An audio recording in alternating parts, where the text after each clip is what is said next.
Hey guys, welcome to Euclid campus. आप सभी लोगों का यूक्लिड कैंपस पर स्वागत है। My name is Rakesh. आप लोगों के लिए मैं यहाँ पे जो लेके आया हूँ वो है चैप्टर नंबर 3, और उस चैप्टर की अगर बात करेंगे जिसका नाम है pair of linear equation in two variables. ये जो चैप्टर है, इस चैप्टर के अंदर एमसीक्यू जो पूछे जाते हैं वो किस तरीके के एमसीक्यू पूछे जा रहे हैं उन पे हम लोग डिस्कशन करने वाले हैं। रिजेक्शन मेथड से आप लोग डायरेक्ट ऑप्शन से किस तरीके से करेंगे उन पे भी हम लोग डिस्कशन करेंगे। तो शुरुआत करते हैं क्वेश्चन नंबर फर्स्ट से। तो चलिए स्टार्ट करते हैं question number first. Question number first आप लोग यहाँ पे देखिएगा, एक बार रीड करें क्वेश्चन को, फिर करने की कोशिश करें और बताइए राइट आंसर क्या आने वाला है। इसने बोला कि which of the following type of strength line will be represented by the system of equation 3x plus का 4y इक्वल टू 5 एंड आप लोगों के पास में दे रखा है 6x प्लस का 8y इक्वल टू 7। तो सबसे पहले आप लोग यहाँ पे देखिए डियर स्टूडेंट, आप लोगों के पास में जो लाइन इक्वेशन जो दे रखा है वो पहली जो इक्वेशन दे रखी है 3x प्लस का 4y, 3x प्लस का 4y इक्वल टू 5। तो इसको आप चाहो तो ऐसा लिख सकते हो 3x प्लस का 4y माइनस का 5 इक्वल टू 0। और दूसरी जो इक्वेशन दे रखी है इसको आप लोगों को दे रखा है 6x प्लस का 8y इक्वल टू 7, तो माइनस का 7 कर दो इक्वल टू 0। ये दो इक्वेशन आप लोगों के पास में है। इन दो इक्वेशनों में सबसे पहले हम a1 अपॉन में a2 निकालेंगे। अब a1 अपॉन a2 की अगर बात करेंगे तो पहले इक्वेशन में जो x का जो कोफिशिएंट है वो a1 है, और दूसरी जो इक्वेशन में x का कोफिशिएंट है वो a2 होगा। तो आप बोलेंगे यहाँ पे पहली इक्वेशन में x का कोफिशिएंट 3 है, तो आप लोगों ने बोला 3 डिवाइडेड बाय दूसरी जो इक्वेशन है इसमें जो x का कोफिशिएंट 6 है, तो 3 डिवाइडेड बाय 6। इट मीन्स 3 की टेबल से ये 1 अपॉन में 2 बार कटेगा, तो 1 अपॉन 2 लिख सकते हैं 3 अपॉन 6 को। क्लियर। अब हम लोग क्या करेंगे डियर स्टूडेंट, यहाँ पे b1 अपॉन b2 की वैल्यू निकालेंगे। तो पहली वाली जो लाइन है इक्वेशन है इसके अंदर y का जो कोफिशिएंट है वो b1 की वैल्यू है, और y का कोफिशिएंट यहाँ में 4 है, तो इसीलिए b1 की वैल्यू 4 है। और दूसरी इक्वेशन में y का जो कोफिशिएंट है वो 8 है, इसीलिए b2 की वैल्यू यहाँ पे 8 है। तो 4 की टेबल से जो 8 कटेगा ये भी 1 अपॉन 2 लिख सकते हैं हम लोग। तो b1 अपॉन b2 की वैल्यू भी हमारे पास में क्या आई है, 1 अपॉन 2 आई है। इसी तरीके से आप लोग बोलेंगे c1 अपॉन में, आपने क्या बोला कि c1 अपॉन में c2 की अगर मैं बात करूंगा तो c1 की वैल्यू माइनस का 5 है और c2 की वैल्यू माइनस का 7 है, तो माइनस से माइनस कैंसिल आउट, तो 5 अपॉन में 7, c1 अपॉन में c2 आप लोगों के पास में आ चुकी है। क्या ये बात आप लोगों को क्लियर है? अब आप लोगों ने बोला कि सर जैसे ही हम लोगों ने यहाँ पे देखा तो हमने बोला कि a1 अपॉन a2 की जो वैल्यू 1 अपॉन 2 है, इसी तरीके से b1 अपॉन b2 की जो वैल्यू है वो भी हमारे पास में 1 अपॉन 2 है, लेकिन c1 अपॉन c2 की वैल्यू जो है वो हमारे पास में 5 अपॉन 7 है। तो इनका मतलब ये दोनों तो हमारे पास सेम है, हाफ एंड हाफ दोनों का answer one upon A two और B one upon B two तो बराबर है। तो अब हम लोग लिख सकते हैं कि ए वन अपॉन में ए टू इक्वल टू हमारे पास में बी वन अपॉन में बी टू है, but not equal to C one upon में सी टू, क्योंकि C one upon C two की वैल्यू तो 5 अपॉन 7 है। तो आप मुझे बताइए ये रेशियो जब आता है कि ए वन अपॉन में A two equal to B one upon B two is not equal to C one upon C two, अगर ये रेशियो आता है तो आप मुझे बताइए कि इंटरसेक्टिंग होगी, पैरेलल होगी, कोइंसिडेंट होगी, क्या होगा? आप मुझे फटाफट आंसर करो। तो आप बोलोगे जब ये रेशियो आता है A one upon A two equal to B one upon B two is not equal to C one upon C two, तो इस कंडीशन में आप बोलेंगे क्या? पैरेलल। क्या बोल होंगी? तो पैरेलल होंगी, तो इसका मतलब इसमें से ए बी सी डी में से कौन सा आंसर? ऑप्शन नंबर ए इसका बिल्कुल सही आंसर है। तो आप बोलेंगे कि पैरेलल होगा सर। क्लियर है? आई होप आप लोगों को समझ में आ गया होगा। मूव करते हैं क्वेश्चन नंबर नेक्स्ट की तरफ। क्वेश्चन नंबर नेक्स्ट देखिएगा, नेक्स्ट क्वेश्चन भी आप लोगों का एग्जाम में पूछा हुआ क्वेश्चन, आप लोग फटाफट करने की कोशिश करें और इसका राइट आंसर क्या आएगा फटाफट करें। पहले इस क्वेश्चन को मैं रीड कर देता हूं। इसने बोला कि the system of equation given by 2x minus का 3y इक्वल टू 5 एंड आप लोगों के पास में दे रखा 6x प्लस का 9y इक्वल टू 15।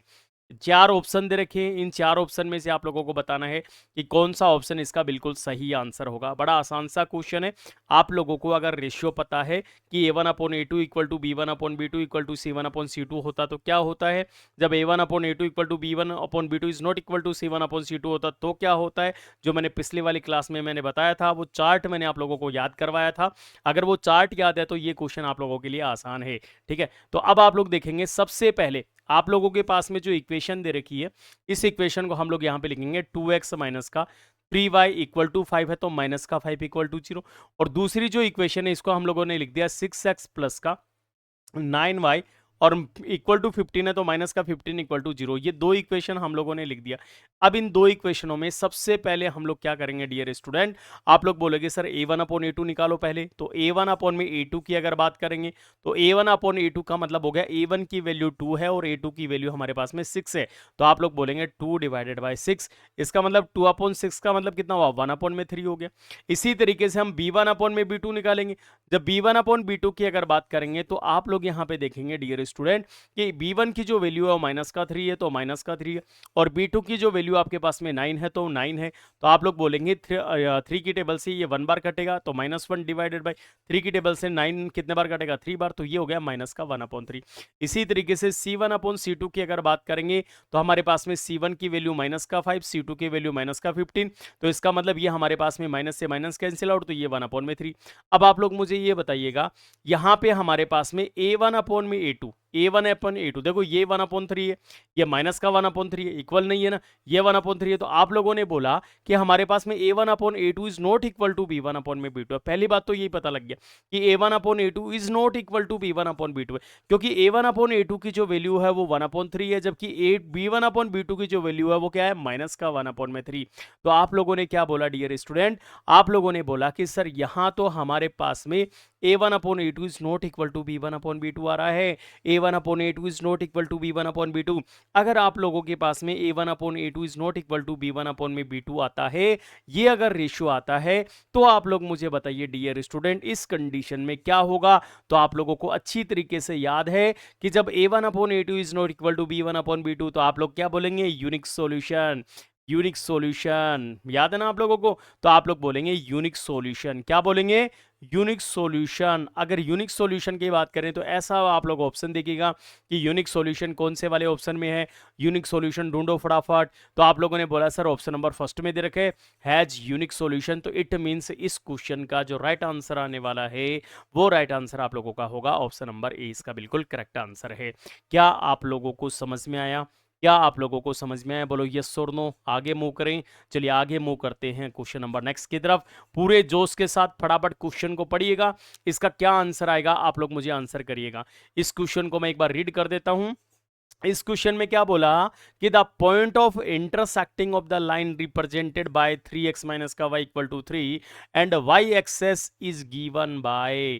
आप ध्यान से समझो, ध्यान से समझो इस क्वेश्चन में क्या दे रखा है, इस क्वेश्चन में क्या दे रखा है और इसने क्या पूछा है आप लोगों को। Point of intersecting of the line represented bye, आप लोगों को एक तो ये इक्वेशन दे रखी है 3x माइनस का y इक्वल टू 3 और क्या and y axis is given by, तो y axis is given by. अब आप मुझे ये बताइए कि एट y एक्सेस पे, एट y एक्सेस पे क्या बोलेंगे, एट y एक्सेस पे अगर मैं y एक्सेस की अगर बात करूंगा तो y एक्सेस पे हमारे पास में x इक्वल टू क्या होता है, 0 होता है। सभी बच्चों को पता है ना कि y एक्सेस पे x इक्वल टू 0 और x एक्सेस पे y इक्वल टू 0 होता है। क्या ये बात आप लोगों को पता है ना, सभी बच्चों को बोलो यस और नो, बोलो यस और नो, शाबाश।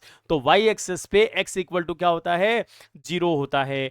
आप लोगों के पास में जो डियर स्टूडेंट इक्वेशन जो दे रखी है, इक्वेशन जो दे रखी है वो हमारे पास में क्या दे रखी है कि 3x माइनस का y इक्वल टू 3, तो x की जो वैल्यू है वो 0 पुट कर दो इस इक्वेशन में, x की वैल्यू इस इक्वेशन में 0 पुट कर दो। जब x की वैल्यू 0 पुट कर दोगे तो ये वैल्यू 0 हो जाएगी, तो आप लोग बोलोगे ये जो वैल्यू जो 0 हुई, तो आप लोगों ने बोला 0 माइनस का y इक्वल टू 3, तो माइनस का y equal to 3 it means y की जो वैल्यू आई वो क्या आई, माइनस का 3। क्या ये बात आपको समझ में आई, क्या ये बात आपको समझ में आई। तो मुझे अब आप लोग बताइए कि x y एक्सेस पे x इक्वल टू 0, तो कोऑर्डिनेट जो हो गए वो 0 और y का कोऑर्डिनेट कितना है, माइनस का 3, तो आपने बोला y की वैल्यू माइनस का 3 है, तो इसका मतलब उस पॉइंट के कोऑर्डिनेट क्या हो गए, 0 और -3, क्या हो गए, 0 और -3। क्या ऐसा कोई ऑप्शन इस क्वेश्चन ऑप्शन आप लोगों को इस क्वेश्चन में दे रखा है कि 0 और -3, जल्दी ढूंढो भाई कौन सा है, ऑप्शन नंबर ए। तो आप बोलोगे सर ऑप्शन नंबर ए इसका बिल्कुल सही आंसर है। क्या आप लोगों को समझ में आया ये क्वेश्चन,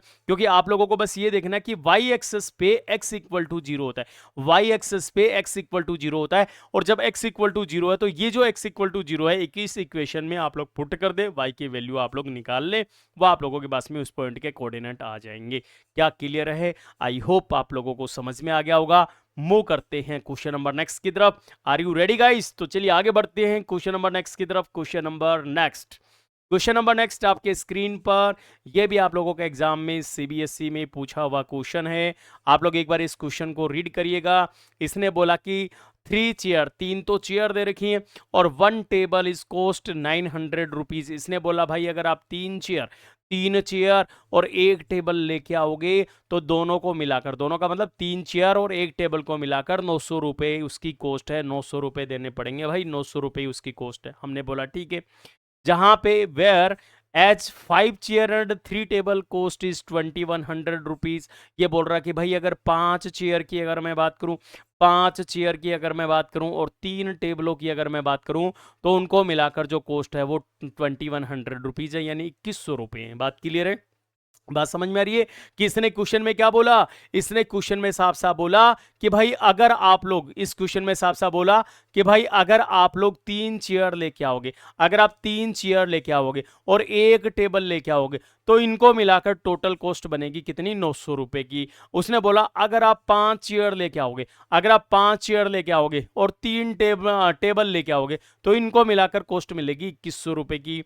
आगे क्वेश्चन क्या बोला? इफ द कोस्ट 1 चेयर, बोला एक जो चेयर है ना वो x रुपए की है, एक जो चेयर है वो कितने रुपए की है? x रुपए की है, और एक जो टेबल है ना वो y रुपए की है, एक जो टेबल है वो y रुपए की है। तो बोला the situation can be represented algebraically as, तो बोल रहा सिचुएशन कैन बी रिप्रेजेंट, बोलो इसको किस तरीके से हम लोग रिप्रेजेंट करेंगे? आप सोचो, थोड़ा सा दिमाग लगाओ। बड़ा आसान सा क्वेश्चन है, थोड़ा सा दिमाग लगाओ, इस क्वेश्चन को भूल जाओ। एक एग्जांपल अपन बनाते हैं कुछ। मैंने बोला कि भाई एक पेन, इसको क्वेश्चन को भूल जाओ। मैंने बोला एक पेन 10 रुपए का आया। एक पेन कितने रुपए का आया? 10 रुपए का आया। और एक जो रबड़ है, एक रबड़ है वो 2 रुपए का आया। कितने रुपए का आया? 2 रुपए का आया। मैंने कहा चलो एक बात बताओ, एक पेन 10 रुपए का, मैंने कहा 5 पेन लेके आओ। कितने पेन लेके आओ? 5 पेन लेके आओ। और मैंने कहा 10 रबड़ लेके आओ, 10 रबड़ लेके आओ। तो बताओ टोटल कॉस्ट कितना आएगा? बताओ टोटल कॉस्ट कितने आएगा? आपने बोला कि सर 5 पेन लेना है। कितना पेन लेना है? 5 पेन लेके आना है। तो एक जो पेन है वो 10 रुपए का है, 5 पेन हो गए भाई 50 रुपए के। बात समझ में आ रही है? और एक जो रबड़ है वो 2 रुपए का है, 10 रबड़ हो गए 20 रुपए के। तो आपने बोला कि साहब हम लोगों को तो टोटल 70 रुपए दे दो। टोटल कितने रुपए दे दो? 70 रुपए दे दो। बात समझ में आ रही है? ये क्वेश्चन भी ऐसा ही है, इसने बोला एक चेयर x रुपए की है, एक चेयर x रुपए की है, और कितनी चेयर लेके आनी है? 3 चेयर ले आनी है। तो 3 इंटू में x। बात समझ में आ रही है? 3 इंटू में x। एक जो टेबल है वो y रुपए की है, एक जो टेबल है वो y रुपए की है। कितनी टेबल लेके आनी है? एक टेबल लेके आनी है। तो प्लस का 1 इंटू में y। इन दोनों को मिलाकर टोटल 900 रुपए दे दो, तो इक्वल टू 900 हो गया। बात क्लियर है क्या? बोलो यस और नो। क्लियर है? अब आगे बढ़ो। अब इसने बोला कि 5 चेयर लेके आओ। क्या बोला? कि 5 चेयर लेके आओ। एक चेयर कितने रुपए की आ रही है? एक चेयर कितने रुपए की आ रही है? आपने बोला एक चेयर तो हमारे पास में x रुपए की आ रही है। कितनी चेयर लेके आनी है? 5 चेयर लेके आनी है। तो 5 इंटू में x। बोला एक टेबल कितने रुपए की आई? y रुपए की। कितनी टेबल लाएंगे? 3 टेबल लाएंगे। तो 3 इंटू में y। इनको मिलाकर टोटल कितने रुपए हुए? बोले 2100 रुपए। तो इक्वल टू 2100। तो भाई ये दो सिचुएशन इसमें बन जाएंगी, जो रिप्रेजेंट करेगा अलजेब्रिकली। बात समझ में आ रही है? क्या बात समझ में आ रही है? बोलो यस और नो। एक एग्जांपल सीधा सा लिया, क्योंकि ये क्वेश्चन आप दूध वालों को पूछोगे तो वो भी बता देगा। बात क्लियर है? तो अब आप लोग यहां पे देख सकते हैं कि ऐसा ऑप्शन कौन सा जिसमें 3x प्लस का y इक्वल टू 900 है। 3x प्लस का पहला ऑप्शन है क्या? नहीं है। दूसरा ऑप्शन है क्या? नहीं है। तीसरा, पहले ऑप्शन में तो 3x प्लस वाई दे रखे, और दूसरे में देखो 5x plus 3y, 5x plus 3y नहीं है, तो इसका मतलब पहला ऑप्शन रिजेक्शन मेथड से गलत। और तीसरा ऑप्शन देखो 3x plus y equal to 900, 5x plus 3y equal to 2100, बिल्कुल सही। ऑप्शन नंबर सी।